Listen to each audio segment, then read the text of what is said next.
so I'd like just to take a moment to talk mainly about the mode of baptism. And I think it's rather significant to understand that in this chapter. If we go back to Acts chapter 8,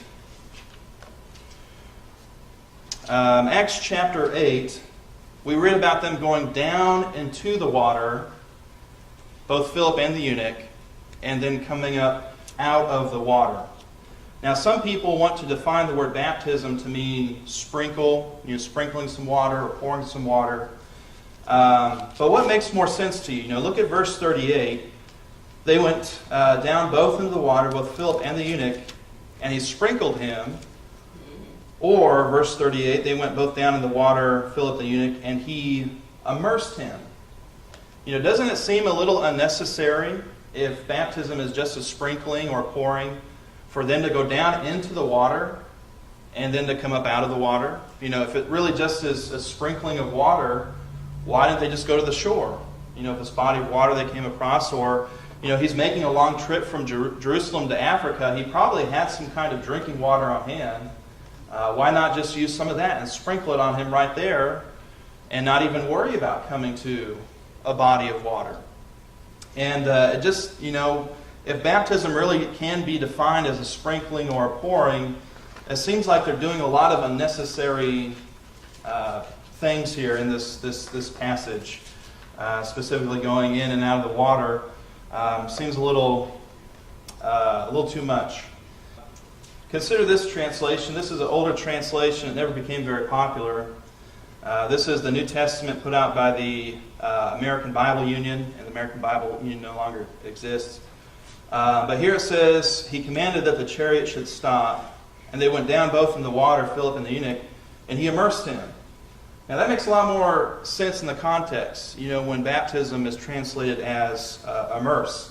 And there are, if you look hard enough, there are some translations, Bible translations, which actually do translate the word baptism properly, like this one does here, but they never became popular, and they never caught on. And really the sad reality is translations, in large part in our culture, are motivated by money. And if a translation doesn't sell, it just doesn't have any staying power. But the reason why this translation and others which are similar, which again translate the word baptize as immerse, is because there are so many people today who practice sprinkling or pouring as a means or as a mode of baptism, and you really can't justify that when it's translated as immerse. But when you take the time to look up the word baptism, that is what it means. It means immerse. It means to overwhelm something. That is the primary meaning of the word. It does not mean sprinkle. It does not mean pour. There's actually other Greek words which are completely different, translated as sprinkle and pour in the New Testament. And so if you want to learn a little bit of Greek, those who read the Bible, we actually all speak a little bit of Greek. Because baptism is not really an English word. It is a Greek word. And so if you look at the top word there, that's how the word baptism appears in the Greek text. And so you have that first letter, which looks like a B with like a little tail on it. That is a beta, which corresponds to our English B. Then next you have an alpha, which looks a lot like our lowercase a, corresponds to our English letter A. Then you have like the pi symbol, you learn math, which again the Greek letter P corresponds to our letter P. Then you have a tau, looks like a little T, which corresponds to our English T. Then an iota, which corresponds to our I. That little thing, it kind of looks like a cursive O. That's a sigma, corresponds to our S. Then you have a mu, looks like kind of like a lowercase m, corresponds to our M. And then lastly another alpha, which is an A. So literally this word is baptisma. And if you just drop the A off the end, what do you get?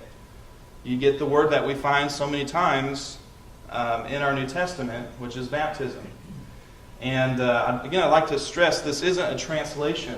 This is actually called a transliteration, where all that's happening is they take the Greek letters of a word and they just carry them over and use corresponding English letters. That's not translation. It's not giving you the meaning of the word. It's just showing you the Greek word with English letters. That's all it's doing. And again, the actual meaning of this word is to immerse, to overwhelm. Plunge or immerse. To plunge, to dip. The idea is completely enveloping something. And I actually read one commentary, and it said that when a ship was sinking, the captain of the ship would yell out, "Baptizo, baptizo, baptizo," which means we're sinking. It doesn't mean we're being sprinkled, or being poured. It means, we're going under, we're sinking. And this is from Joseph Thayer. This is the first entry in his lexicon, his dictionary for the word baptisma, which means, he says it means immersion, it means submersion. That is the primary meaning of the word. And when you understand that is the meaning, then this passage and other passages make more sense. Why did they have to come to a body of water? Well, because he was going to be immersed. He wasn't going to be sprinkled. Why did they both have to go down into the water and then both come up out of the water? Well, again, it's because he was going to be immersed. He wasn't going to be sprinkled. Again, look at John 3:23. It says, John, this is regarding John the Baptist again. It says, John was also baptizing in Enon near Salim because there was much water there, and they came and they were baptized. Now think about that for a second.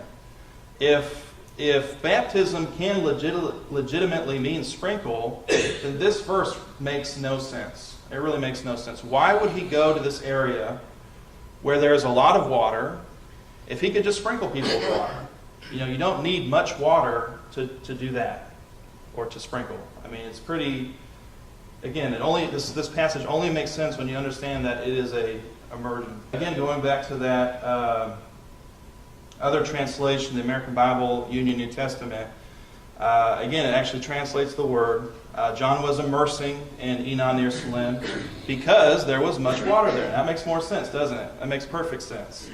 It doesn't make sense if he was sprinkling there because there was much water.